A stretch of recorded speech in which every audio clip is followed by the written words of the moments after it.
All right, today is July 16th. This is the Ask Me Anything for the Lynchpin Athletics private Facebook group. Questions were submitted, they were upvoted, if you will, and we got some good ones. We got a bunch, so we'll see how far we can get through before I got to roll out and do some other stuff. I'm in the midst of programming the next 4 week cycle, and there are some gems in there. There are always some gems, but there's some good stuff coming up. Before we get into the questions, let me do a little housekeeping, so to speak.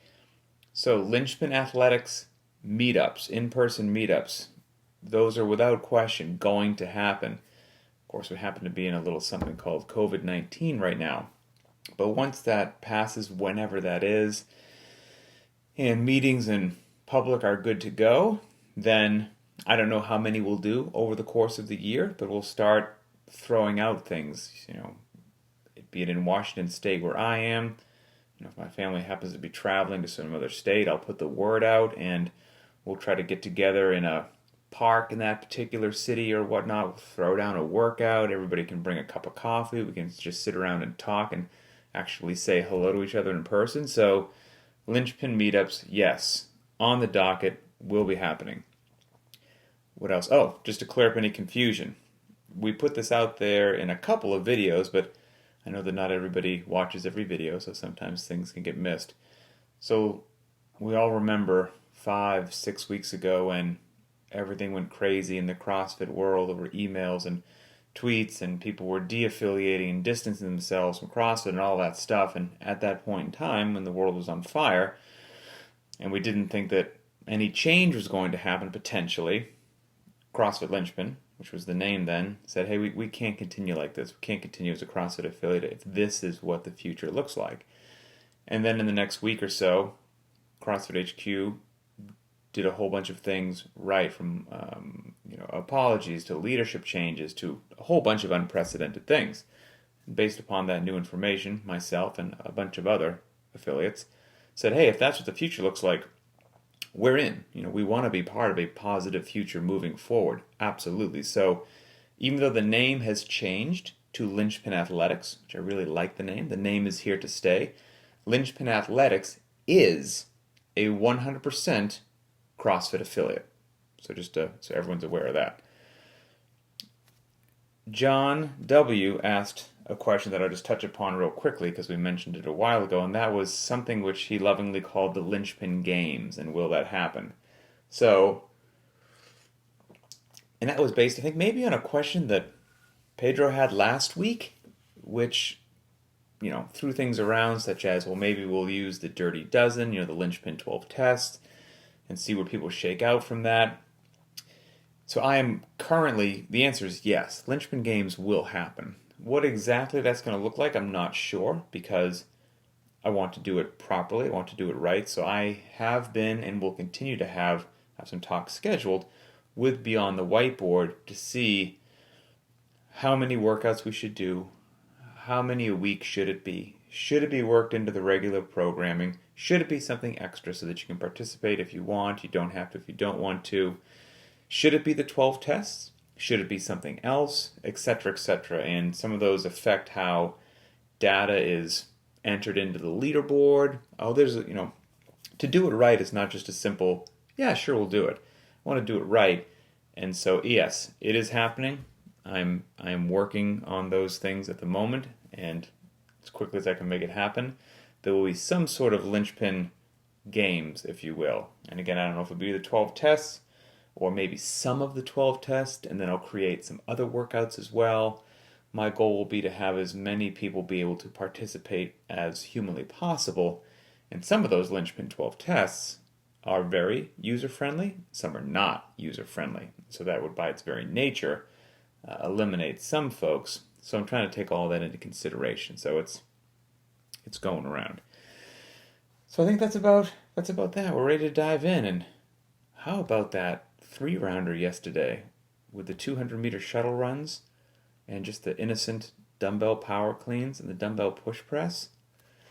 That was disturbing, fun and disturbing. Let's just leave it at that. All right, so here we go. in what is becoming potentially a tradition here on the Ask Me Anythings, Pedro is just crushing it with the questions. Absolutely crushing it. So let's see. Once again, Pedro's question got 39 upvotes. 39. So let's see. His question was, because last week he asked about, the 12 tests or what it was, or the games. So he says, I said I wouldn't, but I can't help it. What's the real life, full-time job, one workout a day linchpin follower version of the 500-pound squat, 5-minute mile, 50 pull-up challenge?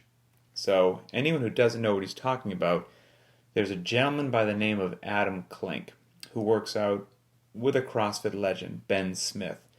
Great people out in Virginia, fantastic people. And Ben Smith is obviously a former games champion and beast and great dude. And Adam Klink trains with him as well, and he is a ferocious animal of fitness, and just in the same day ran a sub 5-minute mile, back squatted 500 pounds for one repetition, and then hopped on the pull-up bar and did 50 unbroken pull-ups. So he did the run in the morning and the squat and the pull-ups later on that afternoon or evening. I've been in this CrossFit game for a while, and it is one of the most impressive things I've seen in a very long time. It was so cool to see him do that. So Pedro's question is, for those of us that aren't absolute freakazoids, what's the average human's version of that? And there are several, I would say. There are several tiers to that. I want to loop back to something on that, but I want to loop back to it with all due respect and not casually, but carefully. So remind me, I want to loop back to the Adam Klink accomplishment, which is incredible. So he did 5-minute mile, 500-pound back squat, 50 unbroken pull-ups in the same day. I think you could easily just take the loading and the reps down just a tick on the squat and the pull-ups and increase the time a bit on a mile. And so if we did that, if you back squatted 400 pounds, ran a sub 6 mile, and had the capacity to hop on the pull-up bar and do 40 unbroken pull-ups, you are a cyborg, a ridiculous animal of fitness. But we can take it down. Even that's going to be unobtainable for most people that have a job, children, other responsibilities, enjoy the occasional Dairy Queen blizzard or whatever it happens to be. Like, even to get to that is going to be quite a focus. We could take that down even another notch, and it's much more obtainable for a lot of people. So let's say you could, and ladies, we could crunch the numbers for you. These are the gentleman's numbers for the squat anyway that I'm throwing out. If you back squatted 300 pounds, ran a sub 7 mile, and you could do 30 unbroken pull-ups on the pull-up bar, and if you could do that all within the same day, okay, let's be honest. Let's be frank with each other. We're all friends. A 300-pound back squat, a sub 7 mile, and 30 unbroken pull-ups are not even in the same galaxy as a 500-pound back squat, a sub 5 mile, and 50 pull-ups. Those, if aliens came down and they looked at those two people, they would think those two people are utterly different species. So we're on the same spectrum, but quite far away. But with that being said, I think far too many people compare themselves to Matt Fraser or Ben Smith or Adam Klink, somebody who is so at the upper tier of what they're doing, and then they evaluate themselves and be like, oh, I'm so far off. I'm just missing the boat on this one. I don't think that's fair. It would be the same deal as, go ahead after this video's over, log into your online bank account, take a peek at whatever's there, and then compare yourself with Jeff Bezos and see how you feel. Yes, you're both earning money every day, but it's a universe of difference. It is what it is. And you can live an incredibly happy, wonderful life of comfort and going on vacations and not be anywhere near what Jeff Bezos is. And you might just get manically depressed if that's what you compared yourself to every day. Now, if you did it with intelligence, you might be able to manifest that into some motivation and inspiration to achieve more, which is great. And so if you do look to some people like Fraser or Ben Smith or Adam Klink, I would encourage you to do it that way. As like, hey, wow, isn't it amazing what this human body is actually capable of doing? I find that inspirational. I find that positive and uplifting. That's great to go into the gym every day and train. Keeps me motivated. If you look at it and go, oh, so far off from that. I'm just a turd. Life sucks. I don't think that's a good way to live. So it's all about perspective. Looping back to just what I said. So even though a 300-pound back squat, a 7-minute mile, and 30 pull-ups are not anywhere near what Adam Klink did, I don't know the sort of folks that everybody watching this hangs around with. I'm not talking CrossFitters. CrossFitters are crazy, just mutants. The average CrossFitter is a Spartan warrior compared to the average citizen walking the planet. So if you just look at the average citizen, and this is not a character assassination, I'm not being mean, I'm just like, as if I was a scientist and making observations.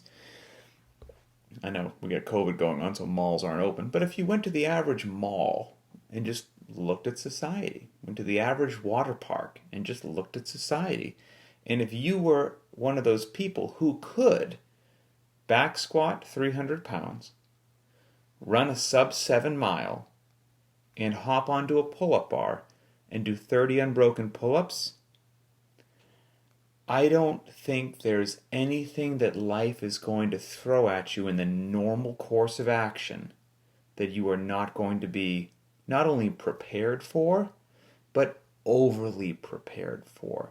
You will be amazing at everything. And the only things that you will find struggling with regards to a physical challenge will be workouts that are created, that exist in a gym, which are by their very nature artificial and man-made, that are made to be profoundly taxing and difficult. That's where you'll be challenged.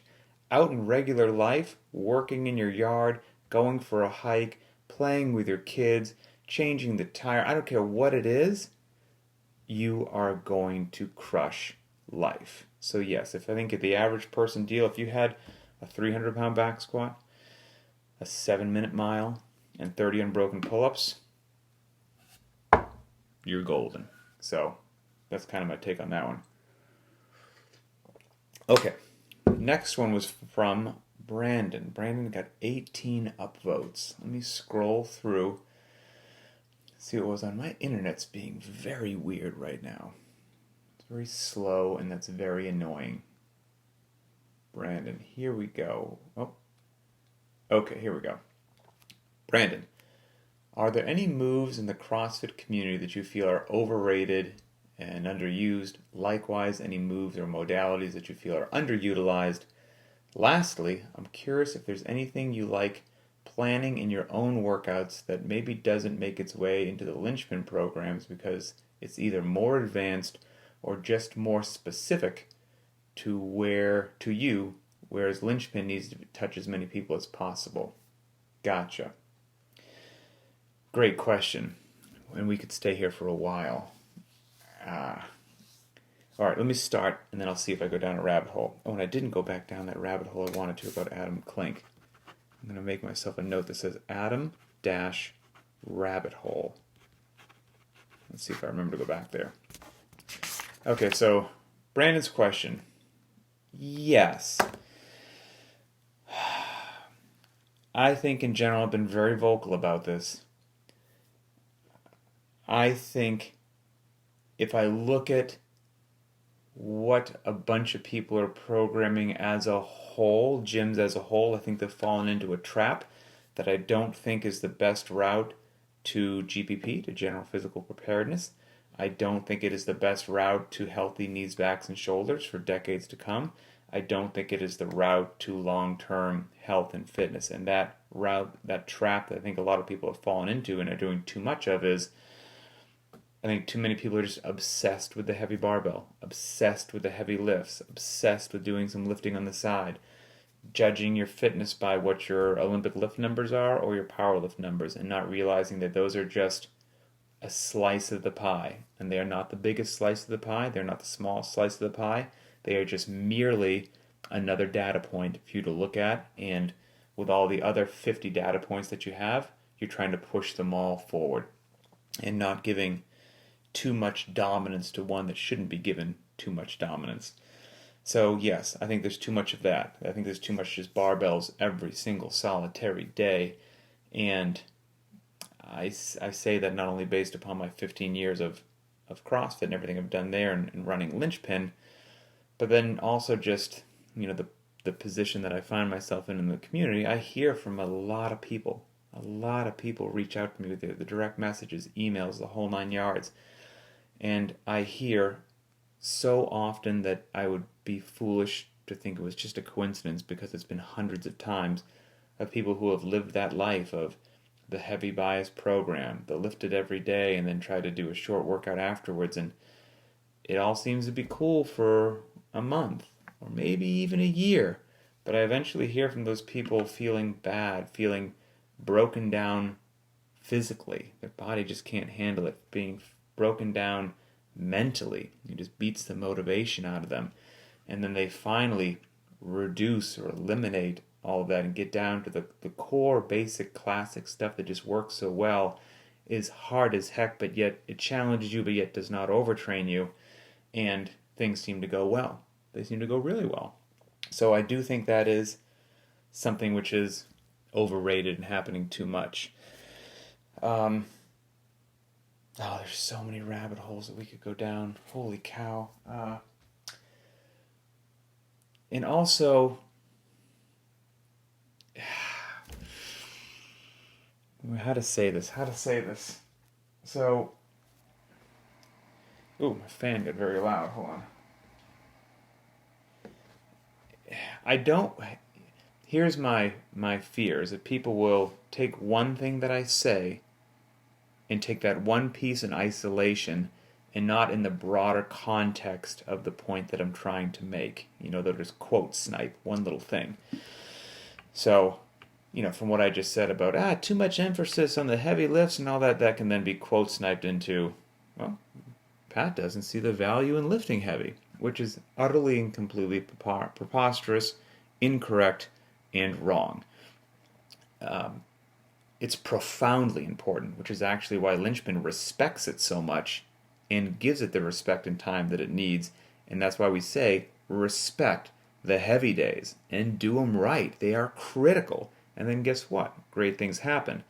But with that being said, now if we're getting back to the real world, in the real world, yeah, you need some contractile potential in your muscles. You need strength, there's no doubt about it. But without conditioning, your 1 rep max will not save you.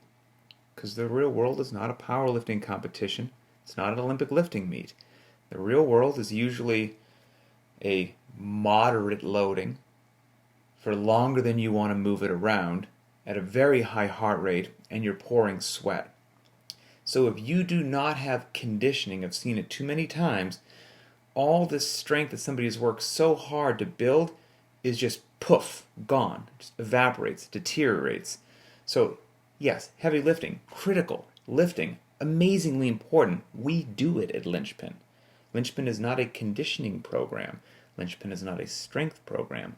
Linchpin is a strength and conditioning program. And the critical factor is that you need both. Because if you don't give the conditioning the respect that it deserves, all that strength you worked so hard to get will not serve you in the real world.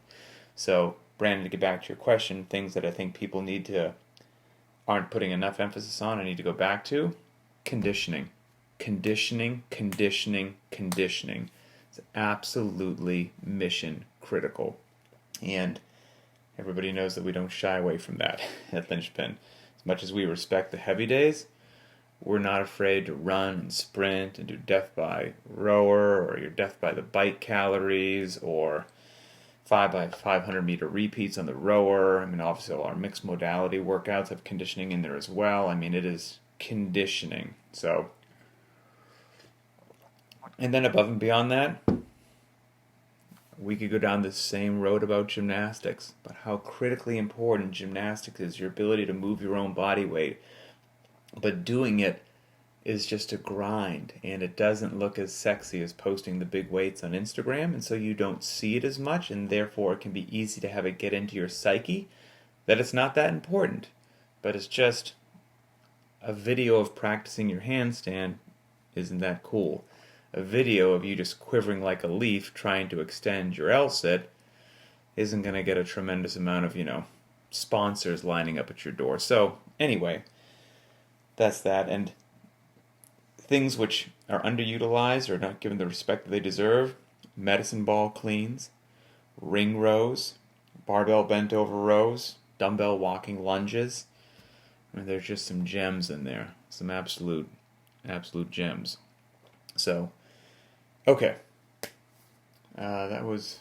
Brandon, I gotta give you credit. You got me going there. You got me going. Let's see. Jim. Okay. I'll indulge this one. Jim says, if quote-unquote Pat were a workout, a named workout, what would it be?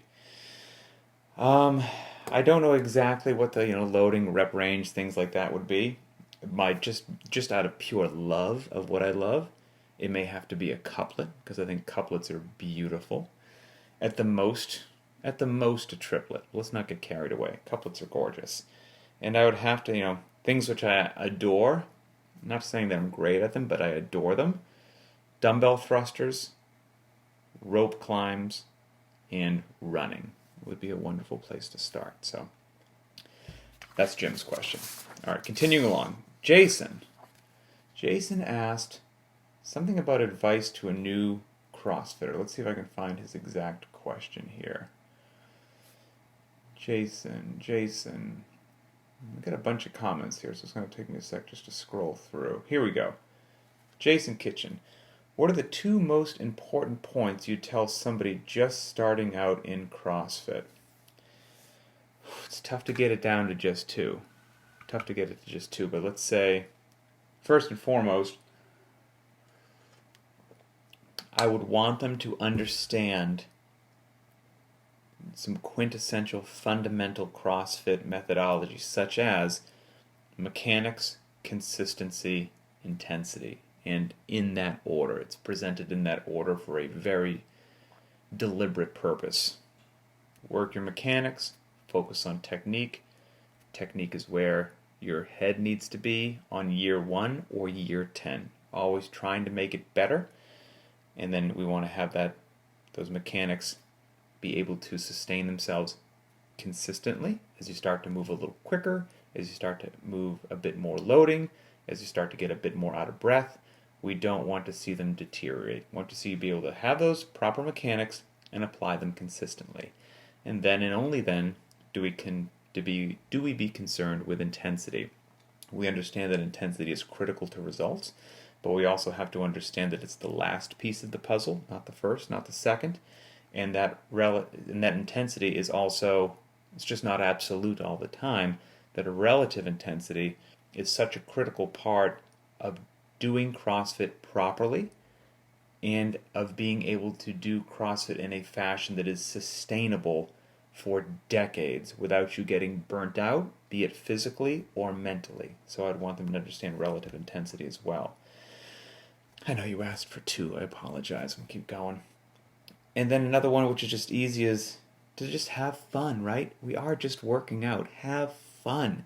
Life is full of enough stressful crap and just demanding responsibilities and pressures that what you do in the gym shouldn't have that feel to it.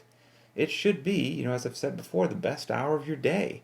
And if it's not, I think you need to take a hard look at what's going on, because in my humble opinion something's wrong and that's not sustainable, and you won't be working out in a couple years if it's not an enjoyable experience. So have fun, remove ego, embrace scaling, and find yourself a fantastic community.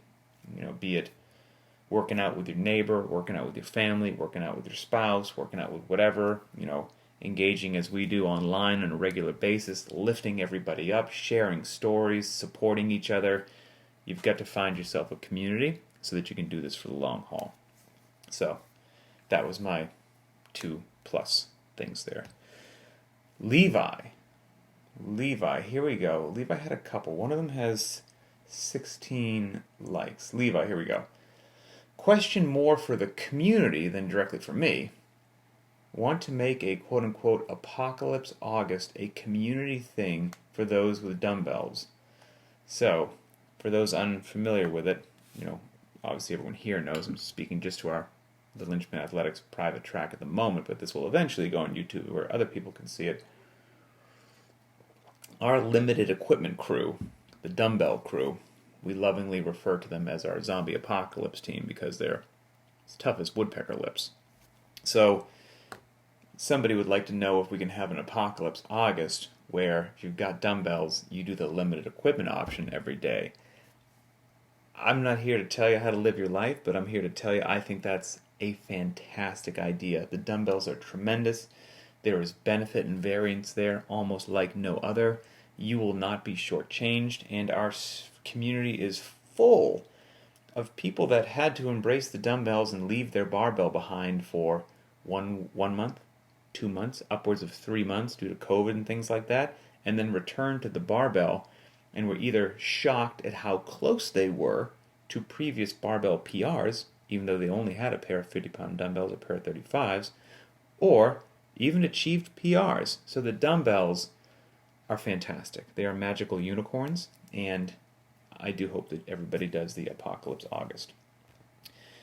And then dovetailing on that, Chris asked if he went and looked at the Dirty Dozen, and they're all barbell workouts. And he wanted to know if maybe a dumbbell version of the Dirty Dozen could be in the works. Chris, I'm here to tell you, I think that's a phenomenal idea. So I have it on my to-do list, and the answer is yes, that I will create dumbbell versions of the Dirty Dozen. My to-do list is far longer than anything that I would wish on anyone, so I can't tell you when I will get to it, but I love the idea. Yes, it will happen. And then finally, and then maybe I can link back to the Adam Klink thing if I remember here. Then finally, Nasos asked, why the name Lynchpin? And when I was coming up with a name for my affiliate, it was a struggle. There was a lot that I went through and tried to figure out, what I liked, what I didn't like, what encompassed what I wanted my affiliate to be, and just the term linchpin. If somebody's saying, that was the linchpin of the argument, that was the linchpin of the conversation, that was the linchpin of the discussion, or whatever it happened to be, the definition of linchpin is that it's not only a small locking device, a linchpin is a physical object, but it is also the critical element, whatever that happens to be. So hence the linchpin of the discussion, the linchpin of whatever it happens, it is the critical element that kind of ties everything else together. And so I really liked that because I wanted what we do at Lynchpin to be the critical element that tied everything else together. It was what brought together people's physical wellness, their emotional wellness by being a part of a fantastic, positive community. And through that, it would infect in a positive way everything else that they do in their lives over the course of the day. Because if you're feeling good, you're moving properly, you're not overtrained, and you're in a community that supports you and cares about you, that's going to spill over into everything else that you do, into every other human being that you meet, into all of your relationships, into what you do for business. It's going to affect how you carry yourself. And so it would be that linchpin, that critical element that just made everything else better. And if you took it away, everything else deteriorated. And so, yeah, that's kind of where it came from. Let's see. Let's see if I missed anything. I'm sure that I did because I'm a bit of a rant. Okay. All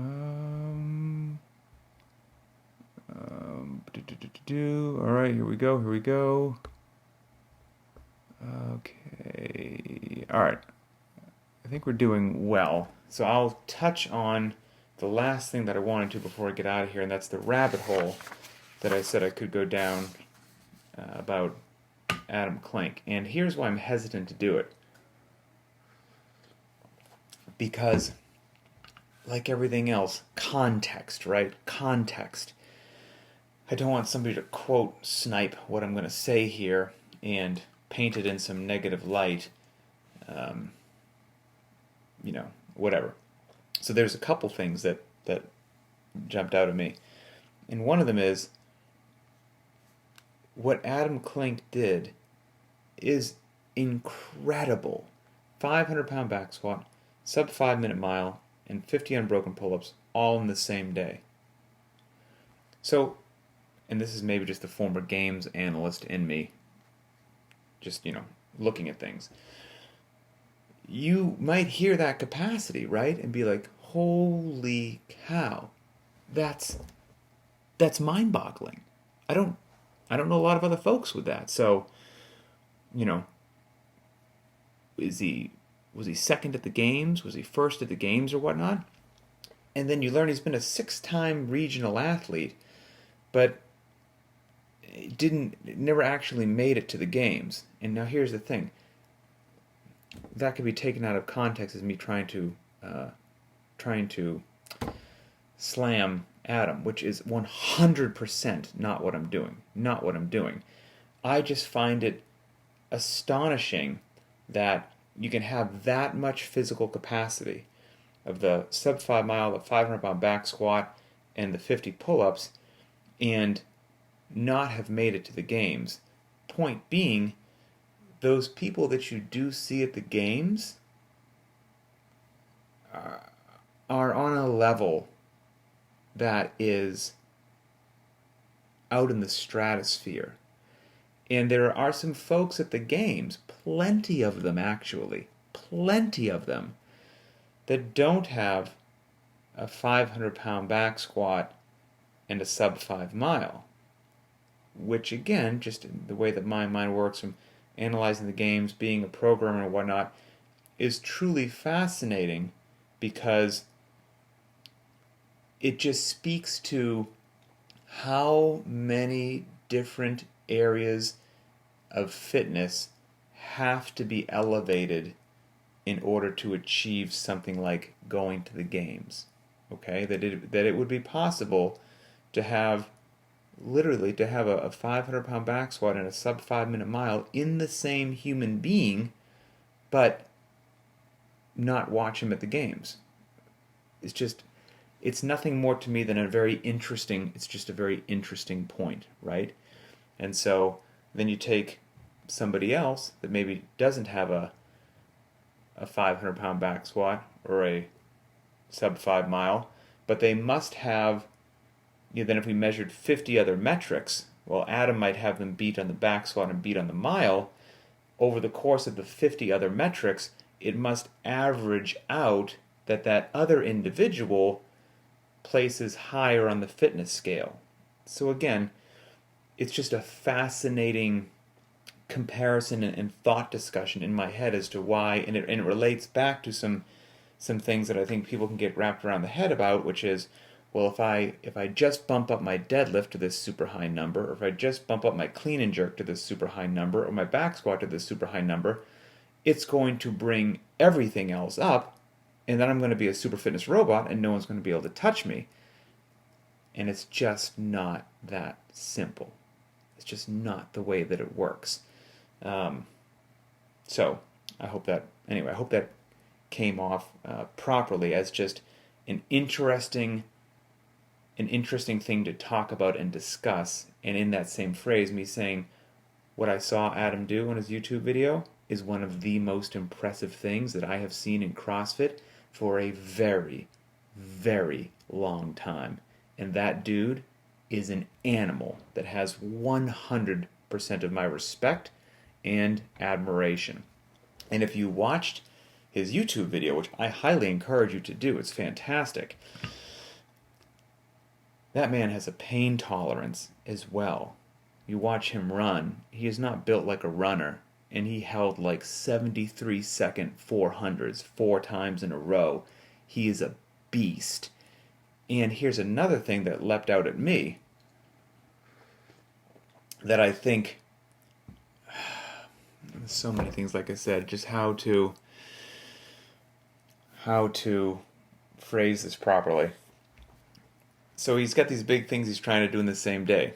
The 500-pound back squat and the sub 5 mile. He does the run first thing in the morning, runs a 4:56, absolutely incredible, and then he's laying there on the ground, just, hyperventilating after that incredible accomplishment of doing the 4:56 at the track. And I can't remember if he said this or one of the other individuals who was there, like his coach. But one of the two people basically said something along the lines of either like the hard part's over, or hey, now the rest of the day is easy. It was something along those lines. Either the hard part's over, the tough part's over, now the rest of the day is easy, so to speak. Which is an oversimplification, so relax, everybody. But the point was that the tough part, the brutal part, the gut-wrenching part was not going to be the back squat. It was going to be the run, trying to run that sub 5-minute mile. And don't get me wrong, I don't have a 500-pound back squat, and I do not have a sub 5-minute mile. However, I have absolutely, and both would take incredible dedication, incredible commitment, the whole 9 yards, and both are a tremendous achievement. However, if you had to ask me which of the two would be far more painful and just nauseatingly, dreadful to pursue, without question, it would be the run. Without question. Like I said, that conditioning piece, it's so easy to blow off because you have to dance with the devil on a regular basis to make improvements there. And that's just nasty. So, anyway, that's it. Have a great day. I'm going to finish my coffee, and we will talk again. Enjoy your rest day. You earned it.